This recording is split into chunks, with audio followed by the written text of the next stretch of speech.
हमेशा जारी करते हैं। तो आप देखेंगे कहाँ कहाँ घटना हुई है।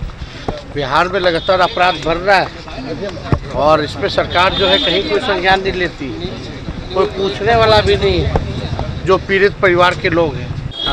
2005 के पहले किसी साल का डाटा पहले वो डिक्लेयर करें, उसके बाद इधर का डाटा तैयार करें।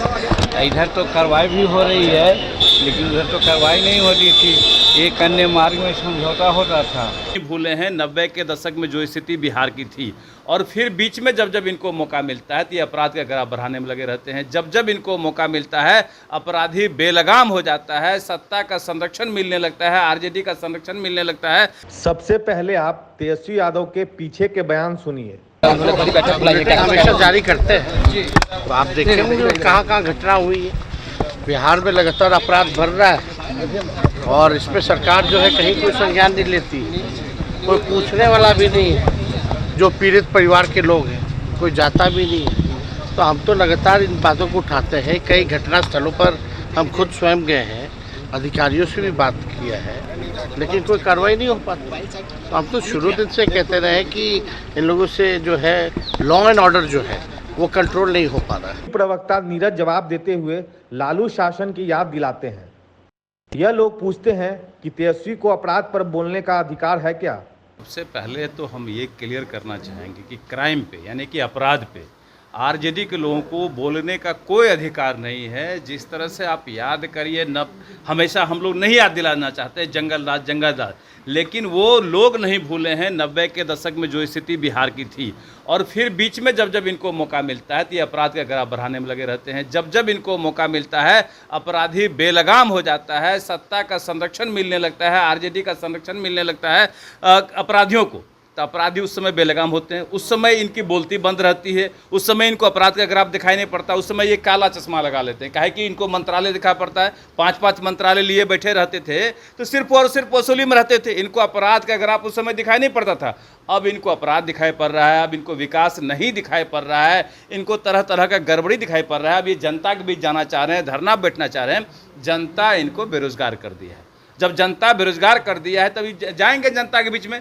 जब जनता मौका देती है उस समय हर कुछ भूल जाते हैं, उस समय विधानसभा को भूल जाते हैं। जहां से जनता का काम होना है वहां झांकने नहीं जाते हैं। एक हफ्ता का विधानसभा चला, झांकने नहीं गए एक भी दिन। जीतन राम मांझी को भी सुनिए। जवाब में शासन पक्ष के लोग विपक्ष को जब पुराने दिनों की याद दिलाते हैं तो इस लड़ाई में अंत में जनता की हार होती है। यह है विटांडवाद, यानी झूठ का आरोप प्रत्यारोप। 2005 के पहले किसी साल का डाटा पहले वो डिक्लेयर करें, उसके बाद इधर का डाटा तैयार करें। इधर तो कार्रवाई भी हो रही है, लेकिन उधर तो कार्रवाई नहीं हो रही थी। एक अन्य मार्ग में समझौता हो रहा था।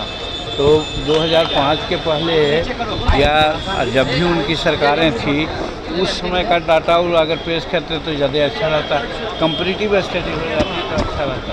विमर्श न्यूज यह पूछने के लिए मजबूर है कि क्या लालू शासन की बुराइयों से सबक लेने के लिए ही जदयू ने शासन का दावा किया है। 2005 के पहले सीएम आवास से आरक्षण दिया जाता था, अपराधियों को। बेकार की बात है, कहानी है, क्या है, सबूत क्या है? ये सब खाली इधर का उधर, इधर का। अरे तुम लोग सत्ता में बैठे हो, तुम लोग करो ना न्याय। क्यों नहीं आप जो है बिहार में अपराधियों को पकड़ने का काम करते हैं? अभी कहाँ बैठे हुए अपराधी? कई ऐसे ऐसे अपराधी हैं कि भाजपा नेता या इनके साथ बैठे हुए लोग हैं। कई बार तो हम लोगों ने फोटो भी सार्वजनिक किया है। ये बालिका गृह वाले कौन थे भाई? सृजन घोटाले वाले कौन लोग थे? किनके साथ बैठ के मौज मस्ती करते थे? क्या होता था? कितने अपराधी जो है सीएम हाउस में बैठे, जिसका तस्वीर हमने जारी किया था। तो ये सब बेकार की बातें हैं, उनको कुछ बोलने को है क्या? खैर जो भी बात है, लेकिन जो वर्तमान जो स्थिति है भयावह हो चुकी है।